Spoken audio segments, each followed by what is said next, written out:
এয়া মই চিকেনখিনি ভালকৈ সানি ল'লোঁ, মেৰিনেট হৈ গৈছে আৰু এতিয়া মই আধা ঘণ্টা মই ফ্ৰিজত ৰাখি দিম। তাৰপিছত ভিডিঅ'টো আগলৈ চাই গৈ থাকিব। আধা ঘণ্টা ফ্ৰিজত চিকেনখিনি ৰাখি এয়া মই উলিয়ালোঁ আৰু এতিয়া বনাবলৈ লৈছোঁ। এফালে ৰেডি কৰিছোঁ গোটা পিঁয়াজ 2টা, শুকান জলকীয়া, তেজপাত, লং ইলাচি আৰু এইফালে বনাইছোঁ বিলাহীৰ পেষ্ট, এফালে আছে আদা নহৰু পেষ্ট, এফালে আছে পিঁয়াজৰ পেষ্ট আৰু ইয়াতে লৈছোঁ যিহেতু অলপ দিয়া হৈছে মছলাখিনি, সেয়ে জিৰা পাউডাৰ, ধনিয়া পাউডাৰ, লাল মিৰ্চ মছলা এইবিলাক ৰেডি কৰিছোঁ আৰু এইফালে মই কেৰাহীটো বহাই লৈছোঁ। এতিয়া মই প্ৰথমতে লং ইলাচি দিছোঁ, তাৰপিছতে এয়া পিঁয়াজ, জিৰা গোটা, শুকান জলকীয়া সকলোবোৰ দি ল'লোঁ। অকণমান ৰঙচুৱাকৈ মই ভাজিম।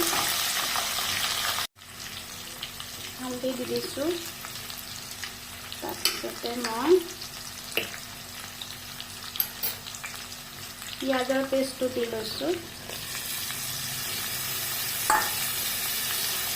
বিলাহী পেষ্টটো লগতে দি লৈছোঁ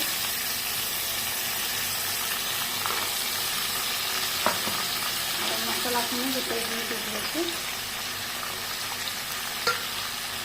সেইখিনি মই প্ৰথমতে ভাজিম এতিয়া, লগতে মই নিমখখিনিও দি ল'ম, লগতে আদা নহৰু পেষ্টটো দি লৈছোঁ। মই এতিয়া ভাজি ল'ম।